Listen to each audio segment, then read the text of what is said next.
We are broadcasting in three, two, one. Hey everyone, welcome to Functional Meatheads. I'm Mark DeSalvo. And I'm Froilan Sanchez. And we have a really special show for you today. We have a great guest with us, and if you've listened to this show at all, you'd be very familiar with his work because we've cited it a lot and told you to read his website, watch his videos, etc., etc. I'm talking about Steve Maxwell, of course. Steve, thanks for joining us. Hey, thanks for having me on the show. No problem. I'm honored, man. Thanks. We're elated to have you. But Steve, I mean, we talk a lot on this show about everything you say, from the videos you put out, the blogs you write, and whatnot, and other podcasts that you're on. Because I myself am a Brazilian Jiu-jitsu athlete, and Froy has been following you since the days you were putting out DVDs. and well, that was a long time ago. Yeah.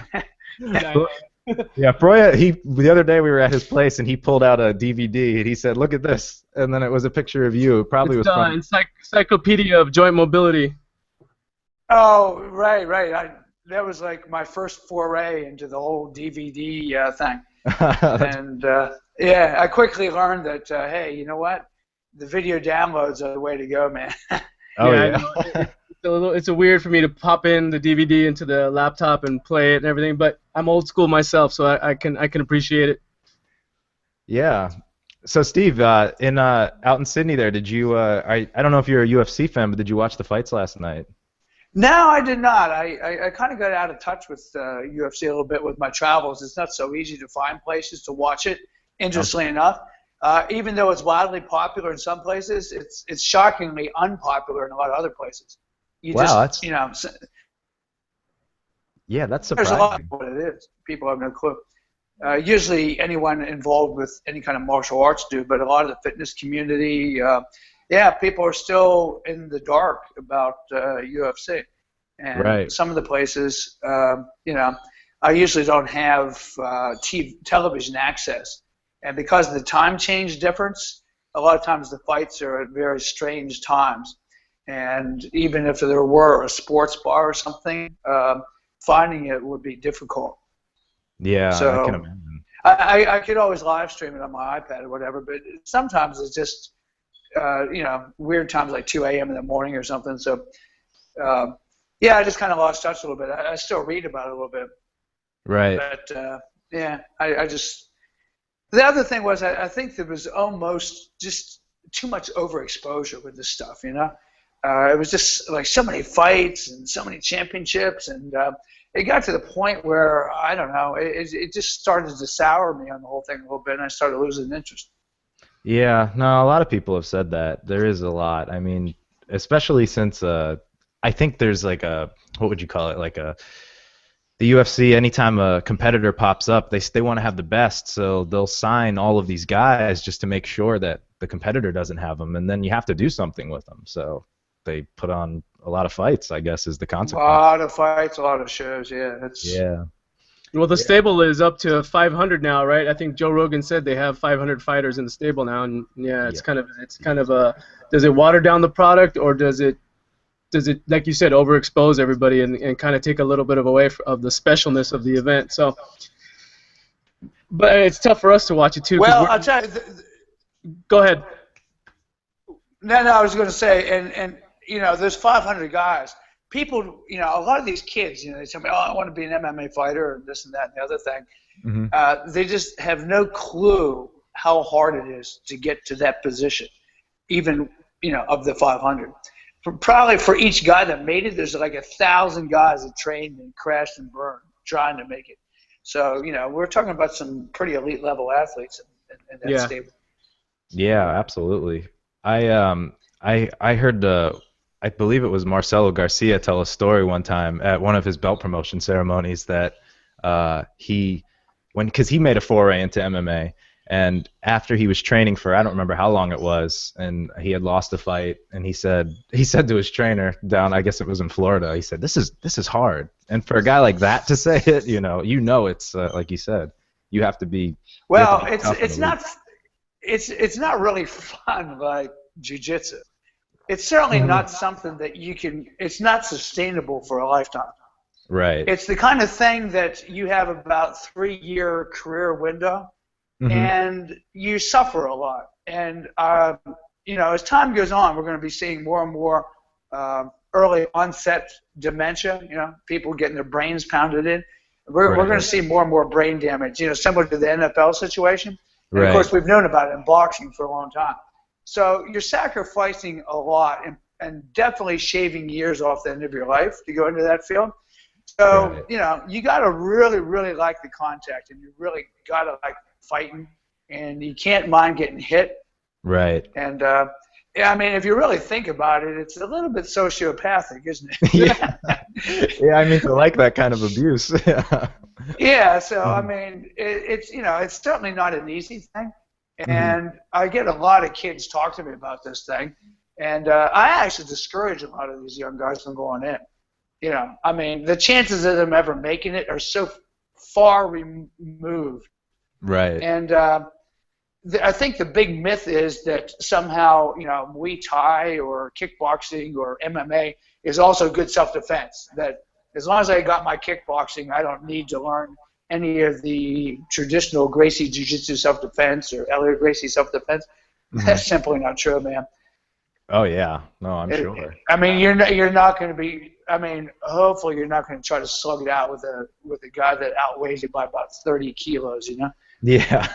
Well, along those similar lines, I kind of wanted to ask you about that. That you had written a blog post. I guess it was a couple months ago now. It went out on your mailing list where someone had asked you, I guess, written into you and asked if doing things like Muay Thai, doing things like Jiu-Jitsu or boxing, was a good way to stay healthy as like a 9-to-5 sedentary desk warrior type.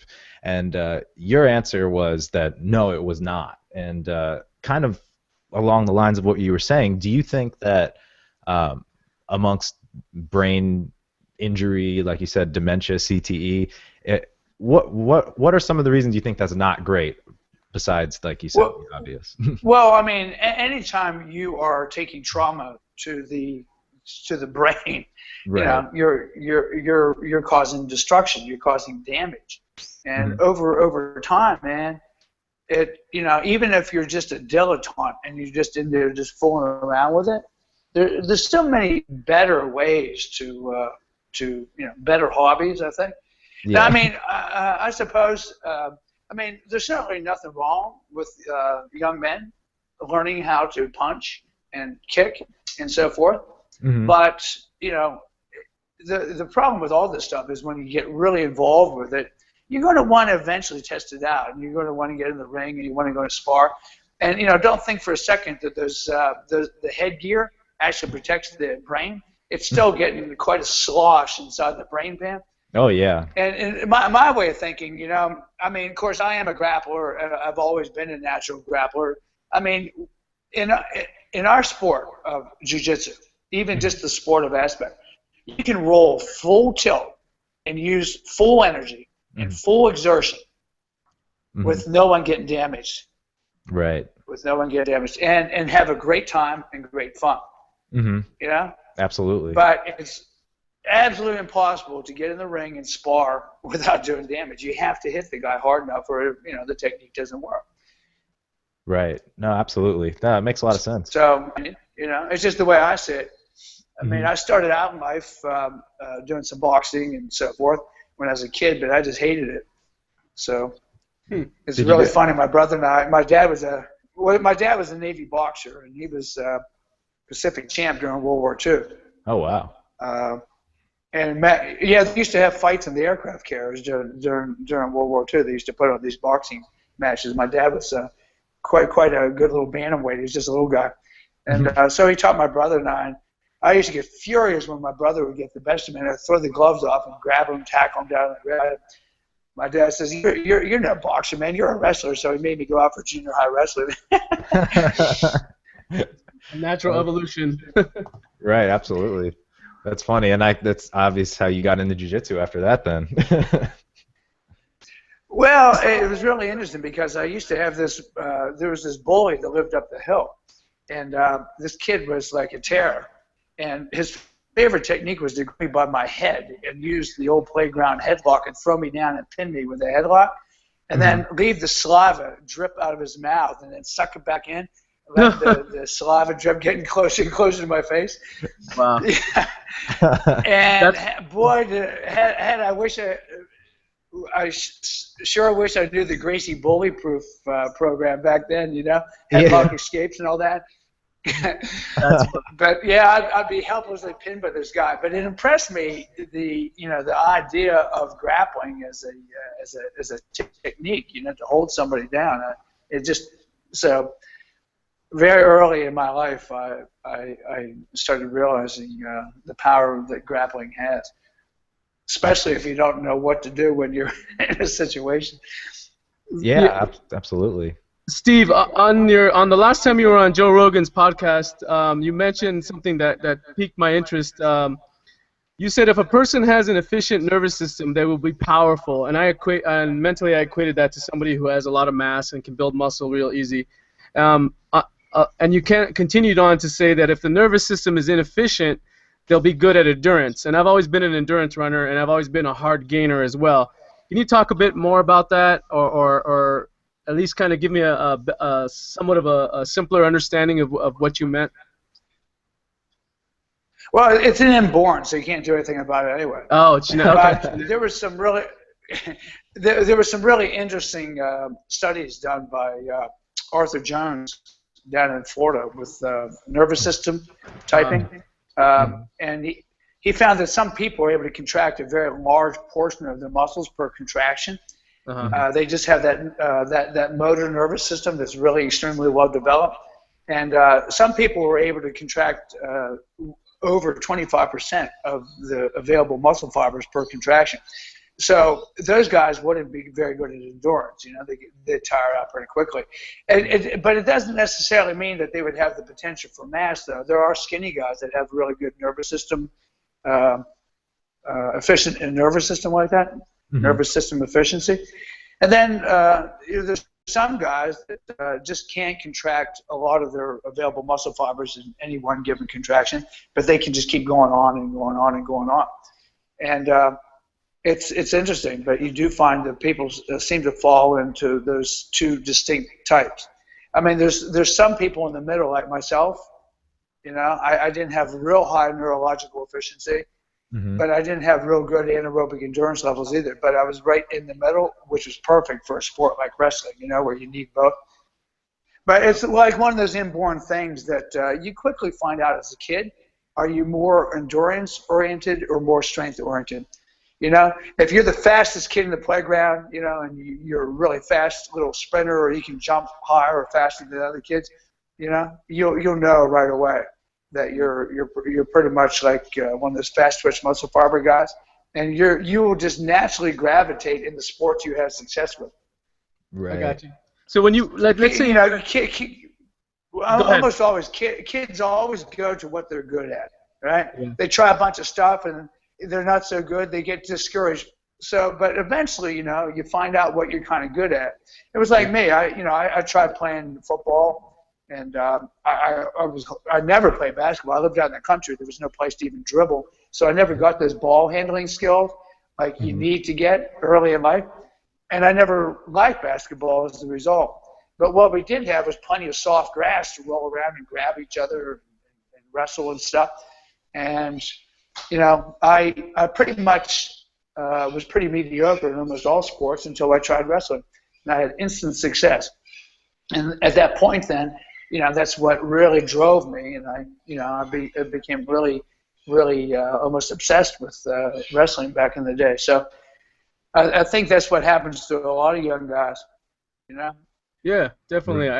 I see what you're saying. So what kind of language do you use? Like Mark and I are trainers, and I tell people specifically, find something you like to do and that's healthy, and then do it. If it's tennis, then be good at tennis. You could come to the gym.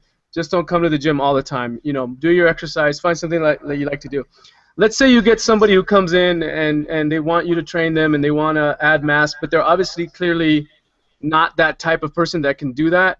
What type of language do you use? Are you just straight honest with them and saying, hey, this is probably not going to happen, what you want. You're not going to be able to add 20 pounds of muscle to your frame. It's just not genetically correct. Or how do you go about that? I think it's very important to be honest with people. I never wanted to pull the wool over people's eyes and make false promises. It only ends up results in great disappointment. That's one of the reasons why I used to take a lot of I used to be pretty off-put with some of the marketing, that you see. Right. I mean, people, and it's the big lie of the fitness industry. They would have you believe that if you buy this magazine or this supplement that you're going to look like this guy, you're going to have that beautiful bikini-clad girl in your arm, and it's complete nonsense. That just isn't the way it works. Most people do not have a propensity for gaining a lot of muscle mass and size. No way. Most people, if people knew what these elite fitness models and bodybuilders go through to do those picture shoots, it's unbelievable. But it gives you a very false idea of what human beings look like on the cover of those magazines. And let's not even talk about the bodybuilder. That's everyone. Let's just talk about like Men's Health, Men's Fitness. Some of the fighter magazines and stuff. Yeah, I mean these guys will literally starve themselves for weeks, and then they'll dehydrate and get rid of any excess water in the tissues before these picture shoots.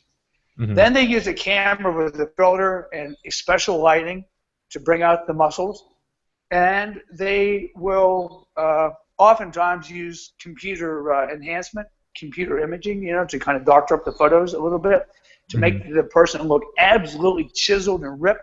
In truth, that guy looks chiseled and ripped for about 2 hours. Yeah. And then, I mean, for sure, these guys look great. There's no doubt that, in the gym, if you see them, say, wow, man, the guy really has a nice physique. But they don't look like that in the magazine. They don't look anything like that at all. Same thing with the women. They look unbelievable in these bikini shoots and stuff. But when you see them live, they got that little bit of cellulite. They got some wiggle and jiggle going on in there. So it's not like it's all hype. Right. If you really want to see what a natural human being looks like without performance-enhancing drugs of any type, with no supplements and none of this bullshit, you have to go back prior to 1950. Look at the old Strength and Health magazines. Look at the old Perry Raider Iron Man magazines back in the early 60s. And even go back before there. Look at Eugene Sandow, and look at some of the physiques of the mighty men of old. If you want to see what a normal, non-steroid physique looks like, you look at some of these guys, some of the strongmen at the turn of the last century. They kind of look like gymnasts. It's really interesting. Yeah, they do, and they look great. But you don't have this grotesque overdevelopment, nor do you have skin so thin that you can see veins in their ass. It's just that only exists in the photography studios or there are guys that will diet themselves down to ridiculous lengths, but you can't hold it. It's unsustainable, and no one ever said it's healthy. Right. So, it's really important to be honest with your clients and let them know, hey, you don't have a lot of genetic potential for size. You can certainly increase your strength. You can certainly increase your well-being. And, as far as diet, it just depends how disciplined you are and how far you're willing to try to diet down. But, there's some people that no matter what they do will never have six-pack abs. No way. They just have that genetic layer of body fat, and they have relatively short muscle bellies in the abdominal muscles. And they're just never going to get that pronounced muscular development and shredded abs. So it's better to be honest with people. Now, some people won't want to hear it, and you may end up losing a customer. But I think it's better than lying to someone, because eventually they're going to leave anyway, just out of disappointment. Yeah, right. I guess you're right. It's better to head it off at the pass. And the sad thing is, they'll find another trainer that'll take their money and lie to them. Well, yeah, they will, but that won't be you. And I agree. It's important. It's important to keep your integrity, because there's no amount of money that I'm going to get from somebody that would justify me to him somehow. It's just bad karma, man. It just never works out. Right. But there's another point you had mentioned. I think there's a huge confusion in the country between recreation versus exercise. Mm-hmm. People think of everything as exercise, from walking the dog to mowing the lawn to having sex. I mean, they're all talking like this is some kind of exercise. Right. But in my worldview of exercise, the only thing that constitutes true exercise is pretty much resistance training. Oh, wow. I'm looking for in the 5-point definition that I use for exercise, exercise should increase strength, increase local muscle endurance, increase cardiorespiratory fitness, increase mobility and flexibility, and prevent injuries. And that's the big one. Proper exercise should prevent injuries. And you see these guys beating themselves up and hurting themselves in the gym. They are not doing proper exercise. Exercise, when done correctly, should prevent injuries, not cause injuries. Right. So I use exercise to make my recreation more pleasant and make myself more efficient at recreational pursuits. In my case, I like to get in the mat still. I still teach when in a lot of the places I go. So I'm looking for my strength training protocol, my program, to enable me to enjoy Brazilian Jiu-jitsu. Mm-hmm. And that includes prevention of injuries. And if you weight train properly, you can get quite a cardiorespiratory response. I'm talking about like low rest circuit type stuff. It can be that's in my way of thinking, that's a superior heart-lung workout because it's not damaging my body. But if you take any recreational, let's say running, for example, running definitely gives you a good cardio response, but it doesn't work the upper body. It makes you stiff. So it reduces mobility in most cases, and in many cases it causes injury. Or let's take swimming. Swimming seems pretty benign. You do get a certain degree of strength, but not much because there's no negative load on the muscles. You certainly get muscular endurance. You certainly can get a good cardiorespiratory response and so forth. But the problem is you don't get much in the way of mobility, flexibility, and in some cases you'll get overuse injuries with the shoulders and you're not using your lower body. So if you analyze each one of the recreational pursuits that people do, they fall short of the 5-point definition of true exercise. So people are kidding themselves thinking that they can do these recreational pursuits because it's not the same thing as really exercising. Right. Now, would that be more along? I agree totally. And let's say the person wants to run, but then they put a little bit of a circuit. They kind of have a really good, well-rounded program. Maybe they'll foam roll before. Maybe they'll have a yoga day. If they're able to kind of make it a little bit more complete, is that more acceptable in terms of what you believe in terms of exercise versus recreation? Well, I mean, I love recreation. I mean, there's certainly nothing wrong with going out and recreating. Don't use it as a substitute for proper strength training. Strength training is the most important thing a person can do to preserve their youth. It's the loss of muscle tissue as people get older that's really causing a lot of the problems. That's why people talk about balance, but a lot of balance has to do with just the strength of the body. And the leading cause of death is accidents. Automobile accidents, but a lot of people don't realize accidents in the home are like one of the leading causes of death in the U.S. And it's falls, old people falling. And a lot of times the official cause of death will be a heart attack, but a lot of these oldsters are falling or hurting their knee or breaking a hip, and that's almost like a death sentence for someone in the late 70s or 80s, because it's not long thereafter they become immobilized that if you're not moving, your circulatory system starts going south pretty quick. And so the official cause of death will be like a heart attack or something with the circulatory system. But in truth, it was the fall that created the whole cascade of what happened to them. So keeping yourself mobile, and mobility means strength also. I got you. Now, do you you went over your kind of your 5-point definition of strength. Was that something that you've kind of developed throughout just your career, or did you get that from someone, or how did that come No, about? I had actually got that from a guy who was an early mentor of mine, Dr. Ellington Darden, who was instrumental in the early Nautilus philosophies. Hmm.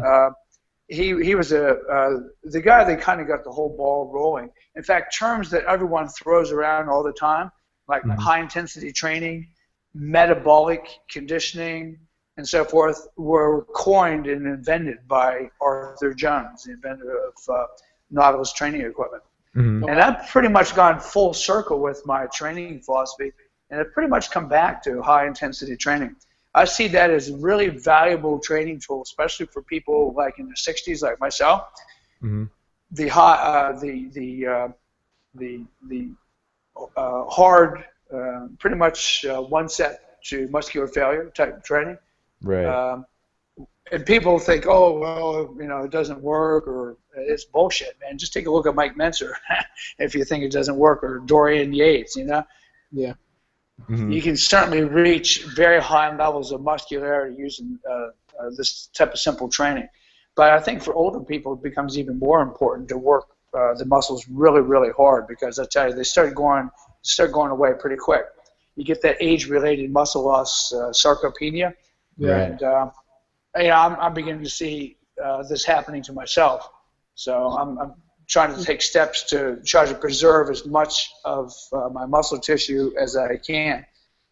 Right. So for older people, a bodybuilding style routine where you're interested in hypertrophy becomes very important, so that you can maintain and not lose tissue.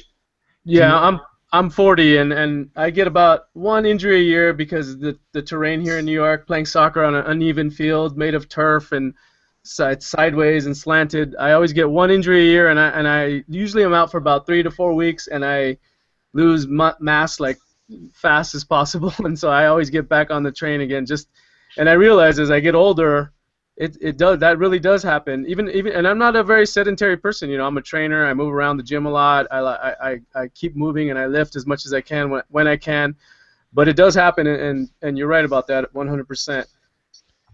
Well, it's interesting. It's kind of like money in the bank. The more you can build when you're younger, the easier, the more you'll have as you get a little bit older. But it is a real problem with older people, and I know what you mean about injuries, man. And that's one of the main differences, by the way, between recreation and exercise. Exercise should never produce injuries. If you're getting hurt in the gym, you've got to take a hard look at what you're doing. You just don't know what you're doing. And with our recreations, you kind of have to almost expect you're going to get hurt now and again. If you're playing like really vigorous games and activities, or engaging in combat sports, it's almost a given you're going to get hurt. Mm-hmm. Yeah. It's almost a given. Right. But if for your weight training or your strength training, if you have to spend a half hour doing foam rolling just to exercise, there's something wrong with your program, man. You shouldn't have to do any of that crap. Just a brief warm up, and you should be able to go right to it. For jiu-jitsu, yeah, of course, you need to warm up carefully, and do your foam rolling and things like that. But see, here's another confusion I think a lot of the public has. It's the difference between demonstrating strength and building strength. Mm. Let's take two guys, for example. One guy can bench press 300 pounds, and the other guy can maybe only bench 150. It doesn't necessarily follow that the guy that can demonstrate the big bench, the 300-pound bench presser, doesn't necessarily follow that he's stronger than the guy that can only bench press 150. Because the guy that's only doing 150 may have a much longer arms. His insertion points may be a little bit different. The leverages. He may be actually lifting the 150 pounds like several inches more than the guys benching the 300. So in inch-pounds of work, you may find that the 150-pound bench presser is actually performing more work, more mechanical work. And I'll tell you, you get on the mat and you get to some of those tall, skinny guys that don't have the leverages for heavy lifting. My God, they're strong as all get out. In fact, sometimes those tall, thin, wiry guys are nightmares. So Yeah. people have this concept that just because you can demonstrate a big lift or you can perform a feat or a stunt, that somehow it means that you're building strength. A lot of times, performing feats and stunts and building up a big bench or big deadlift, people get hurt doing that kind of stuff. So, when you're young, of course, I went for it. When I was in my 20s, I thought I was indestructible, man. And, I did all that kind of crazy stuff. I was doing my Olympic lifts, my power cleans, and heavy barbell squats. I don't do this stuff anymore. I just found that over time it's not sustainable, and you start to get some serious damage from loading your musculoskeletal system up with all that heavy stuff. And then, the ego starts to fade, and you just don't care about, showing off and so forth anymore. But if you get on the mat with me, you would by no way, shape, or form say I'm weak. Even though I can't lift this and demonstrate the strength I used to with some of those heavy weights because I don't practice that anymore. If you would feel me, you would say, holy shit, that old man's pretty strong. So that's the difference between building strength and demonstrating strength, and people get really confused. And of course, if performing feats and stunts and all that kind of stuff is what floats your boat, go for it. But just realize the benefit to risk ratio. Yeah. Think about what it is you're doing. Why are you doing it? Are you just doing it because you want to look cool, or you're trying to show off to your friends? I mean, it's okay. I mean, everyone likes to show off a little bit, but you just have to realize, is it worth it? Is it worth the risk of injury, a blow on my shoulders or my elbow, things like that? And, a lot of the stunts and a lot of feats of strength and so forth, they don't have a lot of carryover value to other things. I'll give an example. When we were in high school, gymnastics didn't exist as a sport per se, but we had a gymnastics club. And I was on the wrestling team, and I played on the football team. I even went out for track and field. I lettered in 3 sports in high school. But gymnastics was just like this club that we just got together with our gym teacher. And every year we would start. We were all weight trained. We were all strong. We all played multiple sports. None of us could do an iron cross when we started gymnastics club, which was about 3 months every spring. So it was always a race to see who was going to be the first guy to get the iron cross, because we found it was such a sports-specific type of strength that if you didn't practice and do it regularly, you lost it really fast.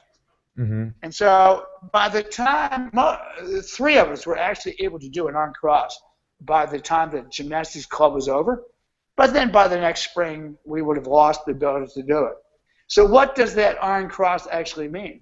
It was a very specific leverage stunt that had nothing to do with anything else, because we were all involved with weight training and training and conditioning for other sports. So yes, it's a cool stunt. For sure, you got to be strong to do an iron cross, but putting all that time and energy into the iron cross didn't necessarily improve our performance in anything else. It was a thing unto itself. It was just bragging rights. That's all it was. So for people that are holding a front planche or this or that, for sure you will get strong. There's no doubt. It takes strength, but it's very specific strength that pretty much doesn't have as much transfer as, let's say, more general type of strength exercises. So yeah, what would those be?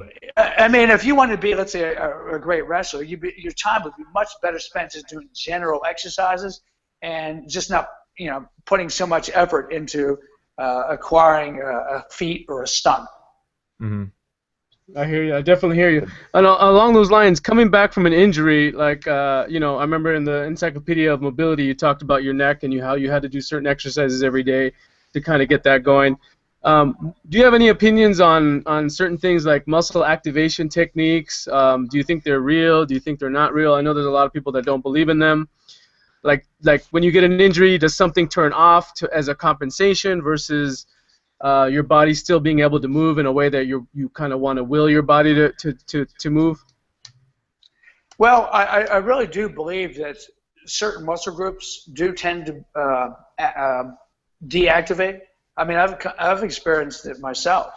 You know, due to an injury, you guard a certain area. Mm-hmm. Yeah. I always had great success with rolfing, R-O-L-F-I-N-G.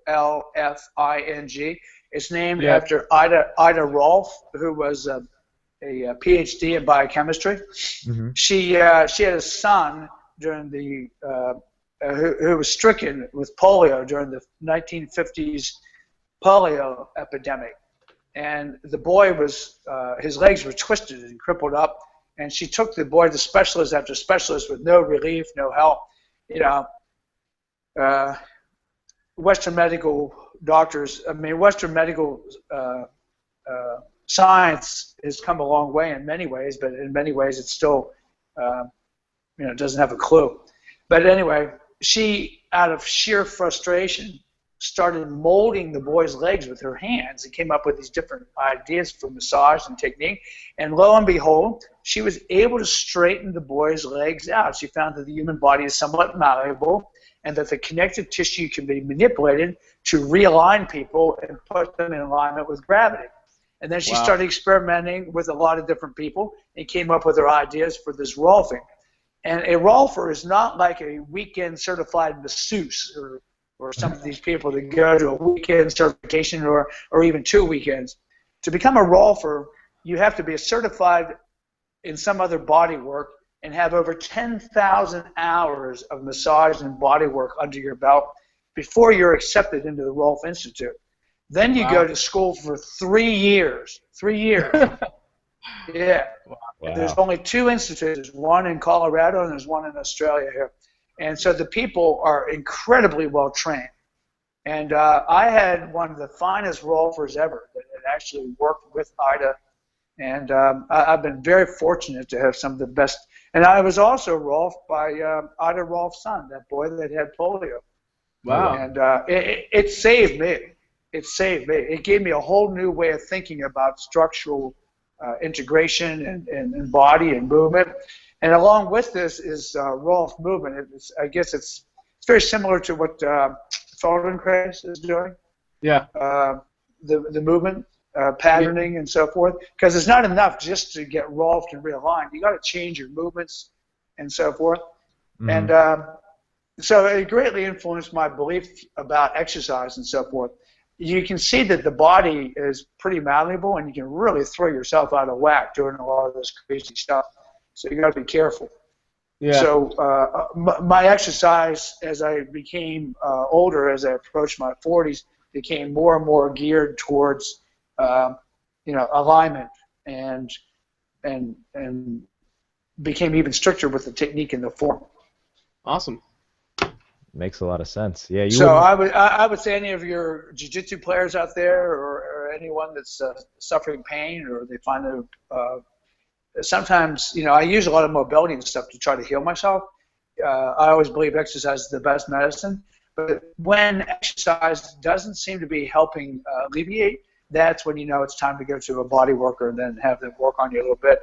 And 10 minutes of rolfing can be better than like weeks and weeks and weeks of doing joint mobility for certain things. So. Right. Now, you just spoke kind of about how that changed your whole perspective on exercise and mobility and movement and whatnot. Is there what were some of the most, if there isn't just one, what were some of the most formative experiences, teachers, what have you, that really kind of shaped your philosophy? Well, I had a gym teacher when I was in junior high school who is now in the Trainers Hall of Fame. A lot of people, there's a discipline, called ATs, athletic trainers. Yes.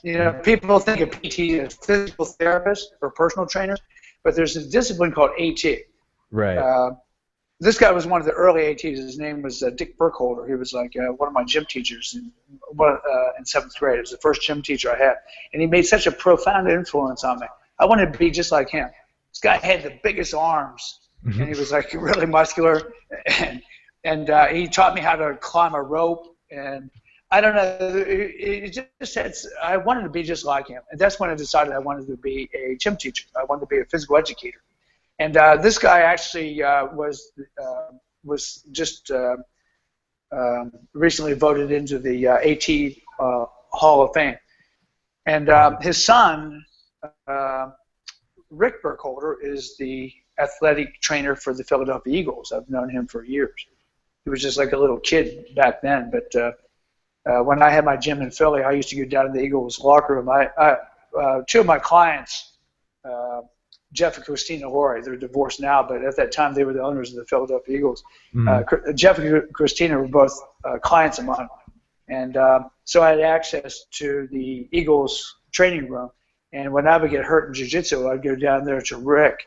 And that's the other discipline I have a lot of respect for. Those athletic trainers know so much about treating athletic injuries and getting you back onto the playing field. It's amazing what they can do with those athletes, man.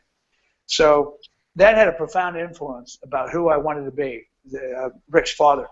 And then later, my wrestling coach, Bill Woods. He was an amazing gym teacher and physical educator, and he just really drove home my desire to go and major in health and physical education and to want to be a gym teacher. And then I've had other mentors, Master Elliot Gracie and his oldest son, Horian Gracie, and of course, my master, Helsing Gracie. The entire Gracie family, including Royce. Royce had an amazing influence on me, and Hoyler. I had the great opportunity and blessing to be able to train with all the sons of Elio Gracie at one time or another, and they had an amazing influence on me in my outlook, my teaching. Master Elio, for sure. I was blessed one time to spend a month with him down at his ranch in Terrazopolis, training with him. Oh, that's amazing. On an almost daily basis. That was like, like an experience that will be with me forever. So, yeah, these guys, they really shaped and influenced me. In exercise, I actually met Arthur Jones and Dr. Ellington Darden, and they had a profound influence on the way I think about exercise. I had some contact with Mike Mentzer.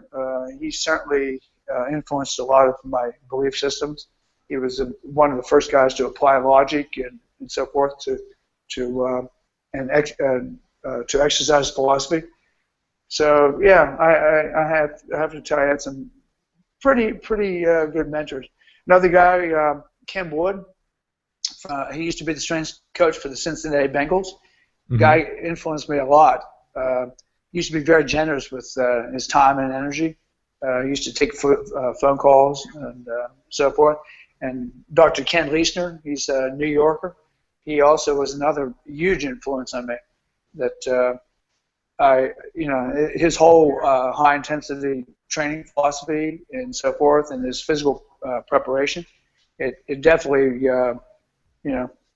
I used to go and buy his old machines. He used to be one of these guys that liked to swap out machines. He would change machines like all the time, man. So I used to be able to get his old hammer strength stuff and, use barbell stuff so cheap. So it was actually the start of my gym, taking his old hand-me-downs, stuff that he was getting rid of. Right. Oh, that's really cool. How did you? I apologize if you've told this story before, but how did you meet Master Elio Gracie? Well, I was the first seminar in the East Coast. I met Horian and Hoyler and Royce. And, being a former NCAA Division I wrestler, I thought I knew a thing or two about grappling. And I'm thinking, what are these skinny Brazilians going to show me? Yeah. Yeah. And I was absolutely shocked, but very happy with the fact that they handled me like I was nothing. It was like, holy shit, I got to learn this, man. So I actually said to Horian, this was at a hotel in Parsippany, New Jersey. I said, hey, how can I learn this martial art? What do I have to do? And I'd like to teach it. And he says, there's only one game in town. And it was true at the time. They were pretty much the only game. you got to come to Torrance and start training. So just about this time, I had just opened up my own gym, Maxwell. So I had the freedom to be able to take off and train out there in California with those guys. And then in the meantime, I had laid mats in my gym and started the first Gracie Training Association in the East Coast. It was the very first Gracie Jiu-Jitsu affiliated school in the Eastern Seaboard. And I just kept making trips, coming back and getting my old wrestling pals. And there happened to be an Aikido school next door to my gym. And there was a judo club down the street. So I would just call guys up and have them come in. And I would try out some of this jiu-jitsu with these guys. And they became convinced that it was a pretty good martial art. And it just kept building from there. So once Horian and Master Elio decided that at this time, this is even pre-UFC, there was a lot of chicanery and fakery. Because the Gracies had made a bit of a splash, a lot of people were coming from Brazil, and their belts were mysteriously changing mid-flight, and they would enter the plane as a purple belt and exit the plane as a master black belt. It was and then the UFC started. You know, man, it even got worse for a while. But long story short, Master Elio decided that they needed a way to effectively teach people how to teach. A lot of people don't understand the difference between Brazilian Jiu-Jitsu and Gracie Jiu-Jitsu. Gracie Jiu-Jitsu is a teaching style. It's a way of teaching martial arts. It's all Brazilian Jiu-Jitsu. Same holds, same techniques, everything. Right. And, you know, there's plenty of people that are unbelievable Jiu-Jitsu players outside the Gracie family that never trained with the Gracies. But when it comes to actually teaching a, 14-year-old awkward kid or, let's say a housewife or a businessman is a little out of shape, there's no finer teaching style than the Gracie style. So Horian and Elio started the instructor training program in Torrance, California, and where you were taught basically how to teach those type of people. And I was the first person to be certified by the Gracie family to teach their family style. And it was a fantastic, and Elio was there in California, and that's where I met him. And of course, he was around a lot. And I had a chance to actually be taught personally by him. He was quite an interesting character. And of course, when I stayed at the farm that time, that was like, wow, that was like mind blowing. And he was very interesting. He said, I invented nothing. Everything was there. All of the stuff that you see in modern jiu-jitsu was pretty much there with the Japanese. They just basically kind of forgot. After World War II and martial arts were banned in Japan, they kind of changed the jiu-jitsu into judo, like a sport. And once it became an Olympic sport, it became so stylized that a lot of the martial prowess was lost. But in the old judo / jiu-jitsu, which were used almost interchangeably, all the techniques were there. There was, if you look at the old Kozen judo, it's pretty much the old style of judo. They knew everything, I saw a old black and white footage of the gray beards of judo, and these guys were pulling X guard and just doing all sorts of cool, stuff that we. I mean, there's certainly things that we think are new for definitely, Well, the Brazilians definitely polished it up. There's no doubt that they really. But what Elliot did was he made it available and accessible for people that don't have a high level of coordination. He saw this as such a fine self-defense that he wanted to be able to teach normal people, non-athletic people. And that's where the Gracie Jiu-Jitsu comes in. So often, as teachers, you want to spend all your time with the gifted students and, you're thinking tournaments and so often, the people that don't have a real genetic potential or a lot of knack, they're just kind of like marginalized off in the corner somewhere. But those are your bread and butter. Anybody can teach an elite athlete. even if you were the worst teacher in the world, and there are some schools with some pretty shitty teachers, they always have tough guys. They have tough guys. These guys have no clue on how to teach, but they have a room full of tough guys because the cream will always rise. Guys that are strong and athletic and have a genetic propensity for grappling and jiu-jitsu, they're always going to be good guys like that. But what happens, so many of the other people have been marginalized, and usually the sign of health of a good school. When I say health, I mean a user-friendly school where you're not going to. It's not like a pack of wild dogs and try to tear you apart. If there's no women in the school, or there's hardly any guys over the age of 45, figure that's pretty much a roughneck school. You'd be better off just walking out of that school. But if you see like a lot of women, they got kids classes, and that there's plenty of guys in their middle-aged guys, 45 and up to 50, then you figure that they're doing something right at that school, or those people wouldn't be able to continue. Because the way some guys train jiu-jitsu is pretty unsustainable. So that was a long-winded answer to your question, how do I meet Master Elliott? It was through the instructor training program that I had my first contacts with him. And then it was a short time thereafter that they started the UFC. And Royce Gracie came up with the concept of taking all these different martial arts styles, putting them in a cage with pretty much no rules, and see who would come walking out of the cage. And he had so much confidence in jiu-jitsu for mano-a-mano fights that he was willing to pretty much put his reputation on the line.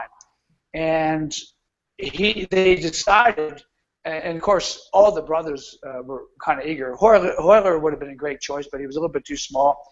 Helson was already in his late 40s and was a bit past his day, for that type of thing. And of course, Hickson was such a specimen. Everyone would look at Hickson and say, "Well, Hickson, that's look at the physique and look how strong and how amazing he is." I could never do that. But Royce was the young brother. He was so sweet, such a nice personality. He almost had to make himself get mean for those fights. He's just one of the nicest guys you'd ever meet. And he was not strong. He was not strong. He didn't have big muscles. I was his trainer for those first UFCs. I attempted to get him as strong as I could. And, he didn't have he just didn't have the genetic propensity for muscular size and strength. But he certainly increased his strength quite a bit in the time we worked together. And he just went in there, the skinny Brazilian kid, just blew everyone's mind. And then there was a huge demand for Gracie Jiu-Jitsu at that point. That's when the instructor training program really was at its peak, because everyone wanted Jiu-Jitsu in their school because they saw a big hole in their martial arts program and their martial philosophy. The saying was, if you can't fight on the ground, you can't fight. Right. So, with that in mind, how did you you ended up training him? How do you think about program design? So, give an example. How much time did you have to train him before that UFC? Well, Royce was doing a lot of extensive training with his cousins and his brothers. Hickson was working with him quite a bit. Hoyler too. And so he had plenty of guys to really give him great workouts as far as jiu-jitsu and so forth. The strength training workouts were merely supplementary that we did. And it's really important for people to realize that in order to get good at a particular martial art, you got to do that martial art. And the best conditioning for the martial art is to get on the mat. That there's no amount of running or sprinting or swimming or anything else that's going to give you the sports-specific conditioning that you need. So, that's a huge myth that there's some type of underlying cardio, people talk about doing cardio. Yeah. And you could be the best. I've seen it. There was actually a guy that was like a national elite triathlete that died like a rat in my jiu-jitsu class one time. Yeah. You know, he was just so winded. Well, he just didn't know how to. You know, part of the skill of jiu-jitsu is learning how to conserve your energy and making the other guy work really, really hard. Right. So that's a skill too. But you know, the cardio wasn't transferable. You know, I mean, for sure, your heart and lungs need to be worked. But I say it can be done on the mat or through your supplementary weight training. And what I did with Royce, we were doing basically super slow type training philosophy with slow, high tension reps and very low rest between the exercises. And he couldn't do too much of this stuff because all his energy really had to be in the mat. So the idea was to toughen his joints and make them as strong as possible and to use slow, high tension reps. There's this big myth out there that if you do fast, explosive reps, you're going to be more explosive in your sport. I've never found that to be true. I've never seen any literature to actually support that. There's no doubt that doing fast, explosive reps, you will get stronger. There's no doubt, but it's not the most efficient way to get stronger, and your chance of being injured is way higher when you're jerking the weights around.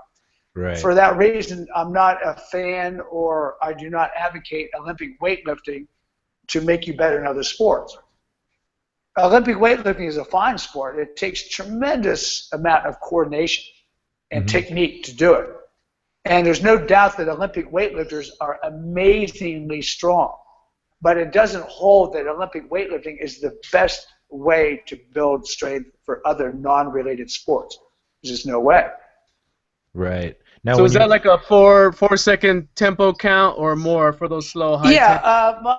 Well, anything faster than 2 seconds, you're using excessive momentum.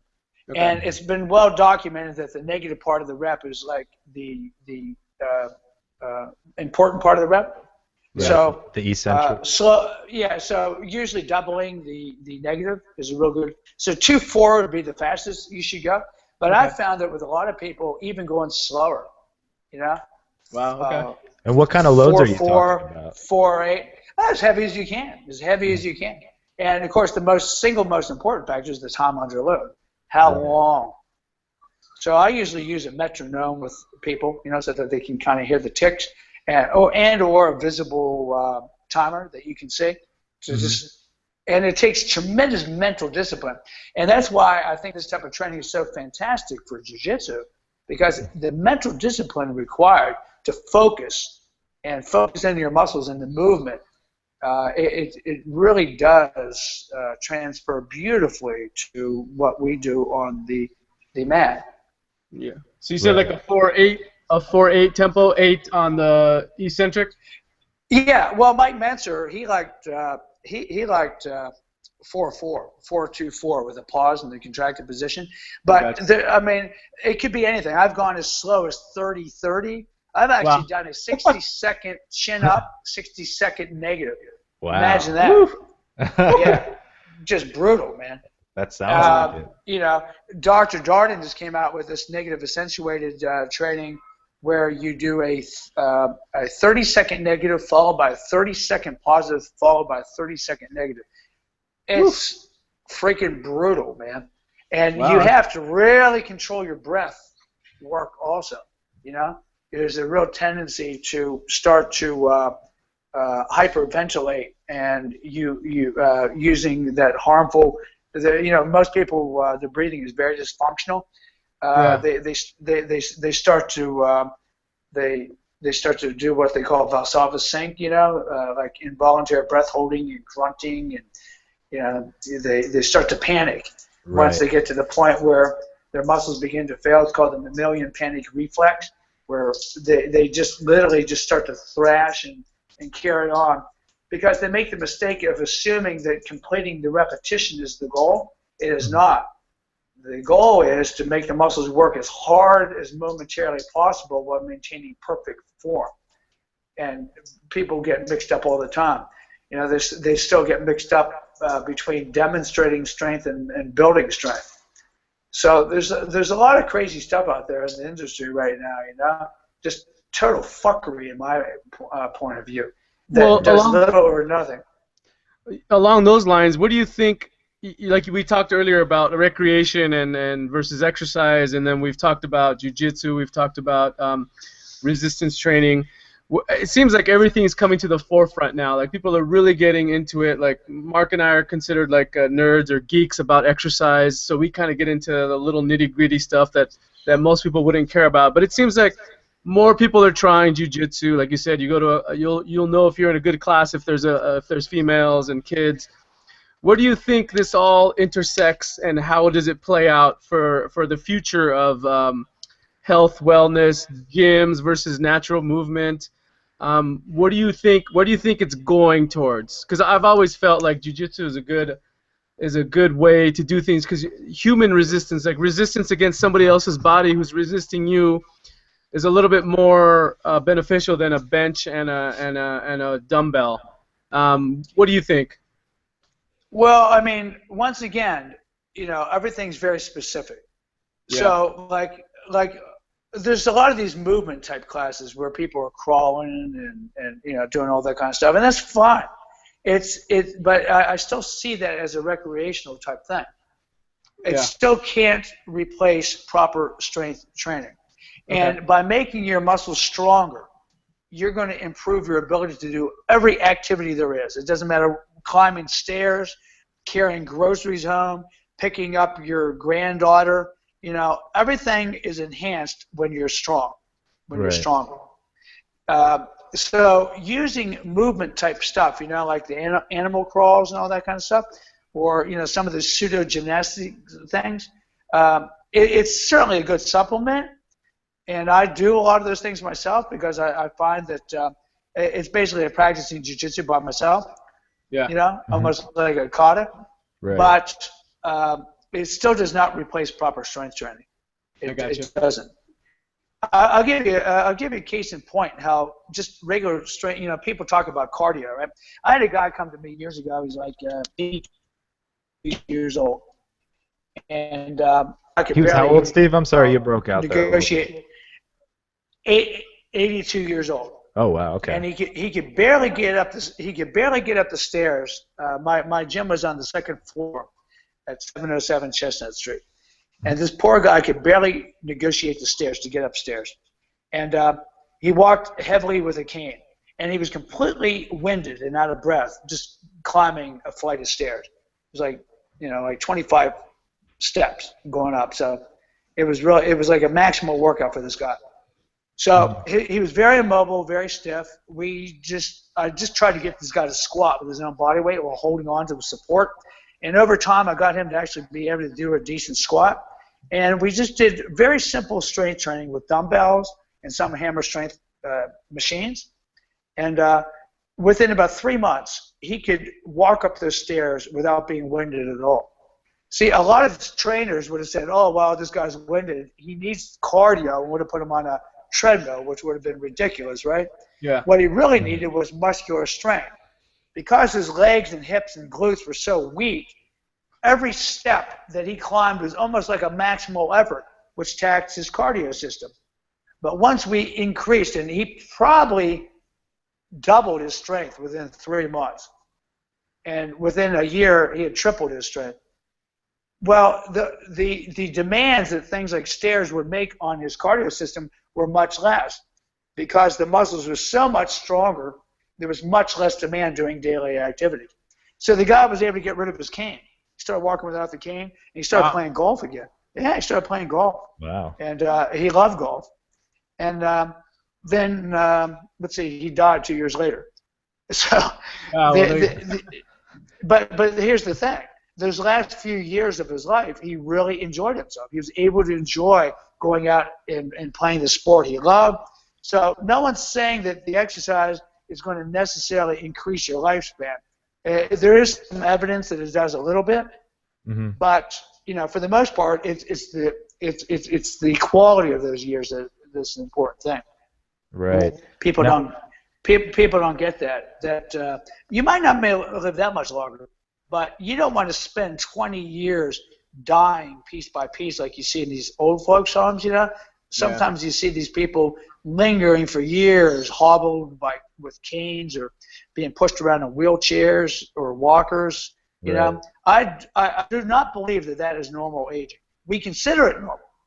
Okay, right. But let me change that. I don't consider that natural aging. I Right. believe that you can maintain your mobility and your ability to locomote, to the day you die, if if you take care of yourself and you do proper strength training and so forth. Right. Now, along those lines, because it's clear from our conversation and just from your philosophy overall that resistance training is kind of at the heart of it. Where is your hierarchy if or how does it work for you? How do you fit in things if you notice someone is, I don't know, like heavily internally rotated in the shoulders and they might just be, that's just a tear waiting to happen? Or how do you kind of discriminate what needs to be worked on, like where to place the emphasis and when it comes to corrective exercise or anything at all, if that makes sense? Well, one thing is really important for trainers to realize is we are not therapists per se. Right. Mm-hmm. However, with just it's not rocket science either. So Mm-hmm. obviously, if a person's internally rotated on their arms, right, they Mm-hmm. need to stretch their pecs and they need to strengthen the rear shoulder group. Mm-hmm. And that, in most cases, simple things like that will correct the posture. I used to send almost all my clients to a rolfer if they were really, really badly misaligned. Mm-hmm. And she would do some postural integration with these people, and then I would just do basic strength training, and also she would teach them how to move again. Mm-hmm. How to move in alignment. So yeah, I think there is a place for movement therapy, learning to use your body properly. I've learned to do this over the years just from having corrective exercise myself. And there are a lot of things that you could do even just as a trainer to help balance people out. One of my new seminars that I teach is Jiu-jitsu for a lifetime. Jiu-jitsu has a tendency to create some really bad postural problems and overuse certain muscle groups. So in my workshops and seminars, I show you how to balance out the body so that you can continue to play on the mats, well into advanced age. Wow. It's not always about working the muscles you use. A lot of times it's about working the muscles that you don't use to keep yourself out of pain and keep yourself balanced. So, but yeah, I do believe that certain muscles almost become like suffer from almost like an amnesia almost. Mm-hmm. Most of it's due to chair sitting. Yeah. Think of chair sitting as like the new smoking, and it's so hard not to sit in a chair. I mean, they're comfortable. It's easy. So right. And many people's workday is built around it. Yeah, pretty much. So, you got to do a lot of compensatory exercises just to undo the damage of sitting in a chair all day. I mean, think of it this way. Let's say you are a very dedicated person and that you train 30 minutes, let's say even an hour every day. That's a lot. Most people do not train an hour every day. They're lucky if they do an hour a couple times a week. But let's assume you do. And you're active for an hour. But then you get up in the morning, right? What's the first thing most people do? They sit at the breakfast table. Mm-hmm. Then they go and they sit in the car and they drive to work. Then they sit all day at a desk, you sometimes hunched over a computer or whatever, all day. Then they go to lunch. What do? They sit down with their friends and have lunch.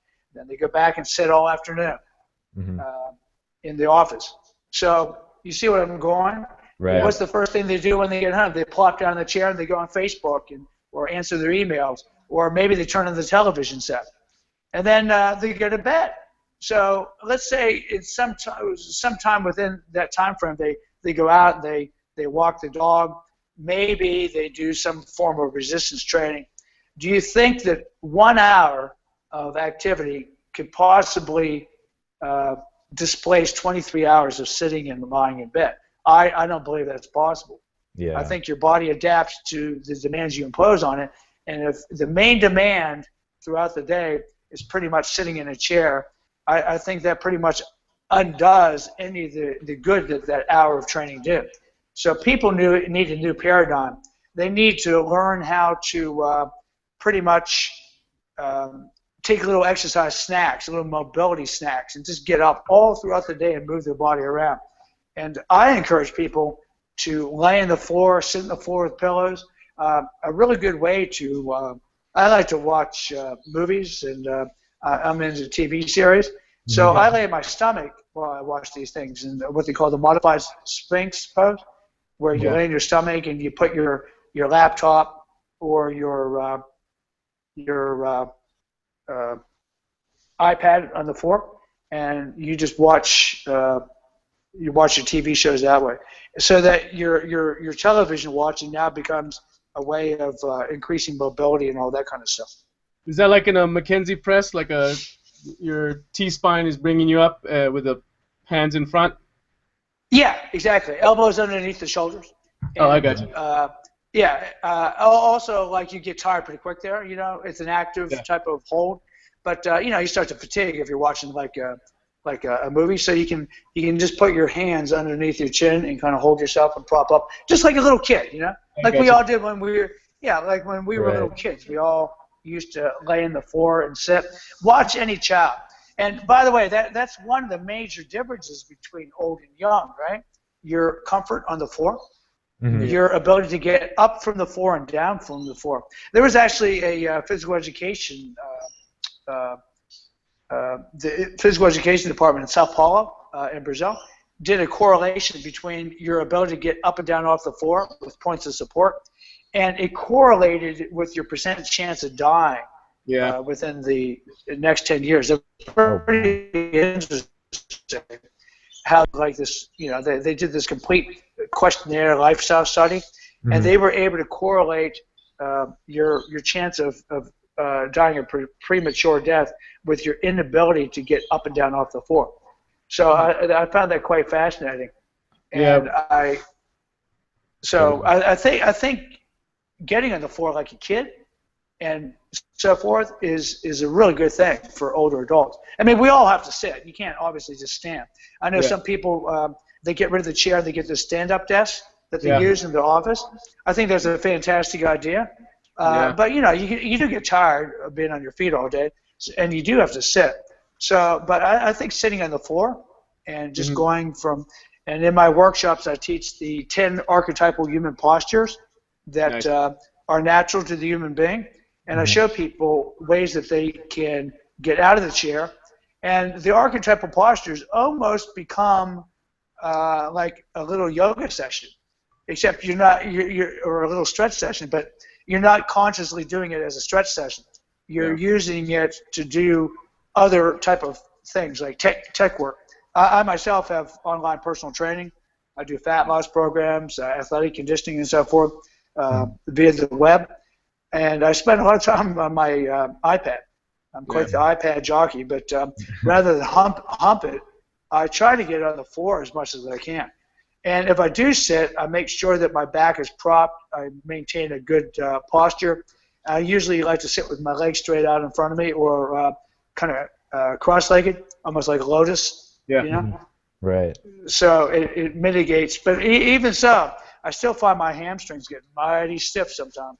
Yeah. So. Right. With that in mind, Mark and I even we started a company that does that for corporations, like snack movement, standing desks, just kind of letting them know that it's not acceptable to be immobile for 12 to 18 hours a day and then do your exercise for 1 hour. So Mark and I are on that technique, and he and I argue because I want to go get off the bed and just go to like a foam mattress on the floor, because I hear that's kind of really good for your posture as well. So we debate that every once in a while if it's going to happen or not. Well, I'll tell you, there's no sense people being uncomfortable, you know. Yeah. They're not going to continue to do stuff they're uncomfortable with. So for sure, you know, pillows, props. Some people are so stiff that sitting on the floor is a real problem. Yeah. Right. I was utterly shocked. I went down to Florida to visit my aged parents, and I hadn't seen them for a while, and I was just utterly shocked when they answered the door how much they had aged just in the last few years. And I personally, I don't believe my mother could get on the floor and get back up. She's only 78. You know, I don't think she could lay down and get up without tremendous difficulty, and that's what happens to people over time. You know. Yeah. This is what happens to people. They just lose the ability to move because they don't move. It's like your nervous system's so efficient that it just gets rid of any motor paths that aren't used on a regular basis. So it's the old saying, you're only good at what you do. But if what you do is set, you get real good at that and not much else. So there's a really good book I read a long time ago. I don't know if you've read it before. It's called How to Live to 150 by it's a Russian doctor, Mikhail Tombak, Tombak, and he drilled it in. It's very simple stuff, but one of the big things is take care of your spine. If you want to lose weight, take care of your spine. If you want to live forever, take care of your spine. And I read that about 15 years ago, and it's always stuck with me.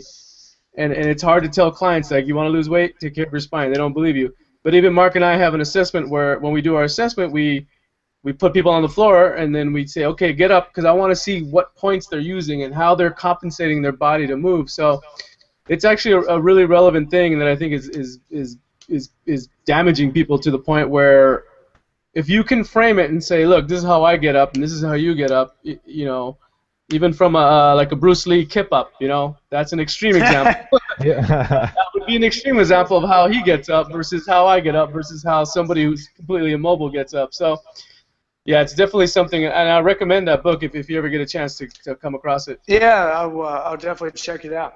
But yeah, I mean, I've heard it said many times by the old school health pioneers, you're only as old or young as your spine. Yeah. Because you're right. Once your spine gets stiffened up, you're pretty much immobilized, and you might as well just dig a hole and jump in there because your life is pretty much over, man. Once you allow the spine to get really, really stiff, and the osteoarthritis and so forth, the vertebrae almost become fused, like in a lot of older people from immobility. You're pretty much done, man. Not much you can do to get that back once the joint's been ruined. Right. Now, do you find, kind of in the spirit of this whole conversation, do you think that those, like you said, those little mobility snacks, those little mobility treats, are they enough to keep people from getting osteoarthritis and developing all types of debilitating problems? Or what do you see as the future? It's certainly not. It's not ideal, but it's certainly better than what they're doing now. Right. And it would certainly help delay things a bit. Mm-hmm. But I mean, in truth, you really do need to move a lot. I wear a little Fitbit calculator, and I try to get an absolute minimum of 10,000 steps a day. Oftentimes I'll double that because our bodies are made to move and made to locomote. And of course, anytime I think about it, I try to get a little bit of mobility. I'm always, I like to do some Taoist yoga and Qigong type stuff, that are easy to do and doesn't attract too much attention. And I would think that might be hard in a park. People see it. Yeah. Well, but I mean, you can do it without having to, make too much of a spectacle of yourself. Right. But I'm constantly trying to do stuff. Another really good one is hanging by your hands. Especially most people, usually by the time they get to my age, have had some serious shoulder issues. And there was a guy by the name of Kirsch. In fact, this is a good book for you. Shoulder Pain is Cause and Its Solution by Dr. John Kirsch. He used to be a orthopedic surgeon who no longer treats shoulders with surgery. He found that he found that shoulder surgery doesn't have a high success rate because people would have a lot of they just slide right back into pain again. And he started hanging people as an experiment and found that it opened up that shoulder capsule, and he successfully treated everything from slap tears, that's like the tear in the labrum, to osteoarthritis, to shoulder impingement, to rotator cuff tear. Just like really amazing the success that he had with treating people with simple hanging by the hands from a pull-up bar. And it's exquisite. For some people, it's very, very painful in the beginning, but you just got to kind of deal with that. It's one of the times that, usually you allow pain to dictate whether an exercise is good or not. But this is one of those counterintuitive things where it hurts a lot, but if you persist over time, it's just amazing how much better your shoulders start to feel. And yeah, I do the T-spine as best I can, and shoulder pain. I find the shoulders are tied into the thoracic, so I try to kind of take care of it. Hanging really helps a lot, and I'm always trying. So thanks for that, definitely. Yeah, no, the guy made a good case, and the book is quite good. It's not real technical, but it shows tons of X-rays and tons of MRIs of people's shoulders before and after, how it actually opens up that joint capsule and allows more room for the head of the humerus to rotate in the capsule, and it just alleviates a lot of pain and so forth that people have with the shoulders. Was that in? Are they hanging from the chin grip or the pull-up grip? He claims that only the pull-up grip works. The neutral palms facing doesn't work, or palms facing you, like chin-up grip. He says that you have to rotate the arm. And, yeah, I'll definitely pick up that book. Yeah, that's a good protocol. Yeah, it's really nice little, like I said, it's short, and it's not real technical, but he gives plenty of evidence and information. By the time you're done, you would definitely be convinced that the guy's onto something with this. And so I get all my clients hanging now. Awesome. Even people that don't have shoulder problems, I still get them hanging because it's a hell of a good grip exercise. Yeah. For keeping the strength of the hands. And I see it as a good preventer for future shoulder problems. Along the lines of training people online do you have any advice for trainers who do that? Because Mark and I are starting to get into that business as well, and it's kind of new to us. So obviously we're going from a gym, open environment with a visual there. Do you have any advice for trainers who are going to do it through an iPad or through a laptop? Well, start out first, maybe taking some of your current clients and give them homework assignments. And then have them so that they will send you training logs online. So maybe they see you once a week or maybe once every 2 weeks live in the gym. And then you give them the program so that they can take that home with them. Okay. And then they give you a training log. And then for me, a lot of the people I see are like, I've never met them before. And I have an extensive lifestyle questionnaire. I mean, everything from smoking, drinking, stress. I mean, it's very extensive. It gets a little personal, things like, like libido, because that tells me a lot about a guy. If he has no libido or anything, it tells me a lot, and so forth. So once I get that lifestyle questionnaire, I need an assessment. So they send me pictures, front, side, and back, non-posed, usually in a bathing suit or a pair of gym shorts or something, so I can look at the structure. And the pictures must include the feet. I got to look at the feet and the ankles to see if they're collapsed. So I get an idea of what their alignment's like. And then I send a fitness assessment. Usually it's pretty simple. I just want to know if they can handle their own body weight. Usually with guys it's something like chin-ups or push-ups, maybe some simple body weight squats. If I'm a little suspicious, sometimes I'll have them send me a video of them doing it. Okay. And I have extremely detailed directions in how they perform those simple exercises. It just gives me a baseline of what they can do. Obviously if a guy's knocking out 20 chin-ups, he's a pretty fit guy. And if a guy can't do any, I got my work cut out for me. But also sometimes people that come to me suffer from obesity, or maybe they're old. So I have scaled down programs also, modifications of all these type of things. And then once I get the assessment and so forth, we go over goals, because goal setting is very important. You got to make sure that people have realistic and attainable goals. And then we set up like a little time frame. Usually it's a lot of people that just want to get rid of excess body fat, unwanted fat. Of course, that's pretty much diet. So I do a lot of diet stuff too. Yeah, that's the big argument. Nothing fancy with the diet. I follow the works of Dr. John Chilton. Chilton was a turn-of-the-century American physician that helped people cure themselves. He believed that the body can cure itself of anything if you unburden it, and he believed that the source of a lot of disease is toxemia. especially degenerative disease.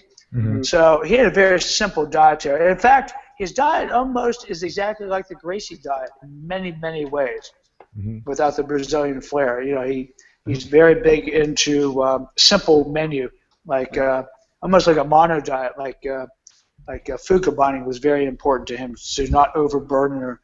And I've had unbelievable success, even with elite athletes. I mean, I've had guys make weight and feel fantastic, man. Just using these simple dietary guidelines. People just are way too obsessed with food in our society. It's kind of crazy, isn't it? We have such an abundance of food. People are eating themselves to death when many in the world are literally starving to death. It's crazy. Yeah, Mark and I found good results with, like you said, food. After we listened to you on the Rogan podcast, we started, not mixing protein and carbs. We started following a basic, very simple, and we both had got great results out of it. And we also felt like our systems weren't working really hard to kind of just process food. So yeah, we're definitely Mark and I always are. We live in New York, so it's a very foodie town, and it's a little weird how people are starving, but we judge a piece of steak if it's a little crusty, burnt on top. It's very strange for us. Yeah. Well, it's interesting. Like New York, it is so easy to eat well. I mean, really, truly, if you can't eat well in New York, you can't eat well anywhere. It's such an amazing abundance of like really healthful foods that you can find. I mean, there's a Whole Foods in almost every corner. Yeah, I just went to one this morning. and I love Juice Press, man. That's a great place. Yeah. So I mean, like there's just so many awesome things in New York City there. So people are very fortunate. But some of the places I go, it's not quite as easy. But I find that just regular stores, regular supermarkets, and so forth, are almost like what we would call a health food store. Yeah. Things are much purer and much less adulterated, and you don't find quite the over-processed packaged items that you do in a lot of these places.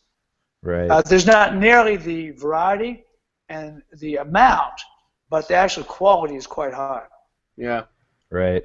Well, I think part of the reason so many people overeat or have such an unhealthy relationship with food is I think it's tied more to emotion than reason. I was actually absolutely. I was talking to actually some people about that earlier today, that it isn't reason, because if it was, I don't think we would have even the amount of companies that produce the processed foods that we do, because there just wouldn't be the need for them. Well, the company's plan that thing, Yeah. And think about how food is introduced to you as a child, So many people, the second the baby starts to fuss or cry, are immediately sticking some type of oral satisfier in the mouth, whether it be a pacifier or giving it food just to quiet the child. So food becomes associated with comfort, or if you're having any type of emotional distress, how food is used as a balm to quiet that distress or to distract you from the distress. And then later, food is used as a reward. It's given to you if you're a good boy or a good girl, or if you if you do something well, you're given like a treat or something. And then the whole dessert thing, that's insane, man. Yeah. You eat a full meal, and then you have this large sugary calorie-laden dessert at the end because you cleaned your plate. It's just the most insane thing. You basically are programmed from the time you're little to associate food with comfort and in some cases love. Yeah. It becomes a love substitute. So it's pretty sick. Yeah. Yeah, and it's a lot for, I'm sure you've encountered it too, it's a lot to work with some people. Is that like if you're noticing a particularly, I mean, let's just call it a food addiction, if you're noticing that with a client, I mean, is there, what kind of strategies do you use to overcome that? Has there ever been a point where you just kind of have to dismiss someone, refer them out, or that kind of thing? Well, I'm not real big into social organizations, but occasionally they can be helpful. I actually had a guy go to Overeaters Anonymous. It just became so evident that he couldn't help himself, and he just needed more than I could give him online. And he went to OA and had good success. So there is, for some people, they do well with those 12-step programs. I personally would never go to a social organization like that. Right. But I think there are many people that really need that type of thing that could do well and get that kind of support. Mm-hmm. So yeah, this guy, he was definitely has some serious addictions. I have a couple other guys that are borderline food addicts. The sensation of the taste, the full mouth, the swallowing, the chewing, right. All those sensations. Right. People, you can become addicted to almost anything, really. Oh yeah. So. Yeah, and that's an easy one too, because like you just described, it is a very sensual experience for a lot of people. So it's. Well, think of it this way. Let's take drugs or alcohol. You don't need those things to live. And nicotine is very powerful. I've been told that it's like one of the hardest drugs to kick. But people have kicked it, and you don't really need cigarettes. But for sure, you need food. Right. So that if you are addicted to the sensation of food or the taste, the sweetness, the sugar, and some foods literally have a drug-like effect on the body. So if you do develop this type of addiction, you're pretty much stuck. Eating food. Yeah. It's not like you can. I mean, you could just go out and fast. Right. I've taken up to 14-day fast myself, and the old school guys, they used to advocate, prolonged fasting sometimes. Mm-hmm. For many people, it's easier not to eat at all than it is to try to regulate what they eat. Right. And there are fasting clinics, where you have supervision and so forth. But I think most people have no clue what it's really like to be hungry. Mm-hmm. Yeah. If they don't know, they can't differentiate biological hunger from what I call habit hunger. You just get hungry out of habit. Oh, it's noon, time to eat. Yeah. Right. And people panic. They feel that little tummy rumbling. At the first little tummy rumbling, oh my God, I'm so hungry, I got to eat. It's like, that's not true hunger. It's just an over acid condition of your stomach. It has nothing to do with really being hungry. Right. I tell people like there's this whole thing in training. Oh man, it's 15 minutes after my workout, dude. I need my post-workout shake. My muscles are going catabolic. Yeah. It's like, think of the people in World War II. Yeah. They were shut up in those concentration camps. Right. Or think of what Stalin did with the guys in the gulags, right? Mm-hmm. These people are in the worst conditions imaginable, being absolutely on starvation rations, right? Mm-hmm. And being forced to do hard physical labor from the moment the sun comes up till nighttime, all day long under starvation rations. And many of those people survived for years and lived to tell the tale. And I mean, imagine the threat of death. That right. if you don't keep up, you're going to be burned in the gas chamber. It's like, holy shit. So there was people that, like I say, survived for years under those conditions. So now the next time someone tells you that they're hungry, they should feel ashamed of themselves. Oh yeah, because intermittent fasting's really popular now too. Yeah, I do it myself actually. I like to. It's an ancient yogi technique. The yogis were talking about this 5,000 years ago. Yeah. I never really. I tried doing. I did a 2-day fast just to test it out for my clients before I recommended it and all that. And it was amazing how much clarity I got when my stomach, when everything was getting empty. You have this extreme clarity, and for me it was extreme clarity and sense of calm where I just had enough energy to kind of do what I had to do, but it was a good thing. It wasn't like a bad thing. I felt a little, I wouldn't say weak, I just felt a little bit altered a little bit, but not in a bad way. But it was actually a really good feeling, and it really opened up my eyes to how food can affect your brain and move and change things on a daily basis. So it was an eye opener. Well, a lot of the great monks and spiritual leaders and gurus, even Jesus Christ himself, fasted 40 days and 40 nights. Yeah. And it was very common for people, spiritual adepts, to fast for prolonged periods of time so that they would reach this state of mental clarity, spiritual clarity. Your mind just becomes unclouded, and all of a sudden you're able to see things. And people describe almost like a euphoric state at certain points.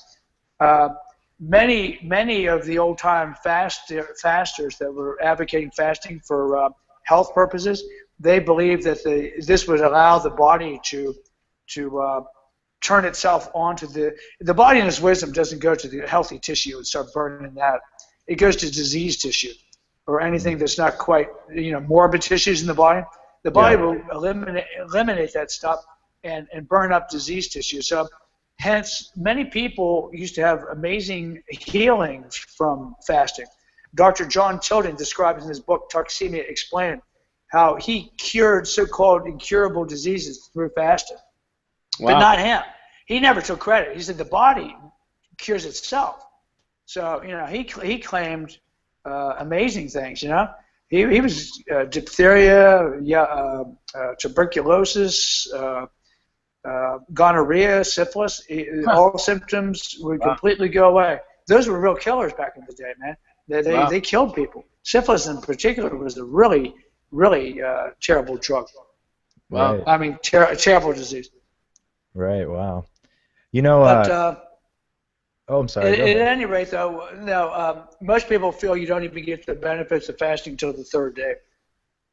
Interesting. So you might want to try a longer fast next time, and just see. I love this. But don't train. Don't train. Yeah, no. Don't Training will drive any toxins deeper into the tissues. So it's very important that you have bed rest. I mean, walk, light stretching, mobility work, but certainly nothing strenuous. And make sure you can just lie down whenever you need to. And this may sound a little gross to some of the listeners out there, but it's very important you cleanse your bowels because there's no stimulus for bowel movement, and there's a lot of waste material in the colon, and you don't want to reabsorb that through the lining and get the waste being absorbed back into the bloodstream. So enemas are very important. You got to clean out the guts, man. I just got into probiotic enemas, so I enjoy it. I feel like it frees up my sacrum a little bit. It doesn't hurt or anything, but I always feel looser, especially if I get somebody with lower back pain. The cheapest recommendation I could give to them just to see if it'll help is to get a colonic, because sometimes the nerves are all just stuck in that relate to the colon. And I just say, hey, clean yourself out, see how you feel. And then that is so true, man. Yeah. I can't tell you how many lower back problems were caused by constipation. Yeah. That's a very serious thing. I mean, if people, once again, this is stuff that most people don't like to talk about. It's not like the kind of polite society thing that people talk about. Right. But in truth, besides your spine, the colon is incredibly important. And if you are not having at least one bowel movement a day, your health is seriously impaired, and you're going to suffer all sorts of degenerative problems until you get the body moving the waste out of the system. Yeah. And even several bowel movements a day are even better, but minimally at least one. And enemas can be a real good aid for that, for people that get themselves all bound up. And you're right, it's all tied into the nervous system there in the lower pelvis, and you can alleviate a lot of back pain by cleaning yourself out. And it's only gay if you enjoy it. Yeah, and it's not so bad. It's not so bad once you get used to it. Like you get the first 2 or 3, and you're done with them, and then it just becomes something you do, and it takes, if you do it right, and it takes less than 20 minutes to do it all. It's something that you just have to kind of get used to it. You should see the look on our clients' faces sometimes when we tell them this. Like, they'll be like, "Oh, what did you guys do this weekend?" Well, Troy had a probiotic enema. What does your stool look like? People get really funny about their bodily functions. Yeah. It's really funny, like just how taboo, talking about simple body functions are. people get really wiggy about the whole thing, and it's kind of silly, really, because I mean it's all part of this this flesh sack that we our spirits live in, you know. But you know, despite all these things, I mean, let's face it, no one gets out of here alive. We're all going to get old, we're all going to wither, and we're all going to die. And people need to come to grips with that. And they need to realize that no matter what they do, you will eventually, you know, you're going to lose this flesh body. So it's important not to be too overly attached to this material world, and to be able to leave things go. And you know, I believe we all have like a purpose here on this plane, on this earth. And it's really important for people to find out what that true purpose is. It has nothing to do with six-pack abs or buns of steel or looking all pretty. And if you're totally overly identified with the body, and you're identified with you know, your 600-pound deadlift and your 400-pound bench or whatever, that's going to fade, man, and you're gonna have a very unhappy old age until you can start to identify with other things. So it's important not to become overly identified with all this health stuff and with the body. And I know some people are almost absolutely obsessed with this whole thing. And you know, it's important. You want to stay healthy, and you don't want to suffer the ravages of old age. And you see it all the time. People just barely ambulatory down the street and so forth. But at the same time, just realize that, you know, this is just a passing thing, man. We're just passing through, you know. This is just a little way station in the universe, you know.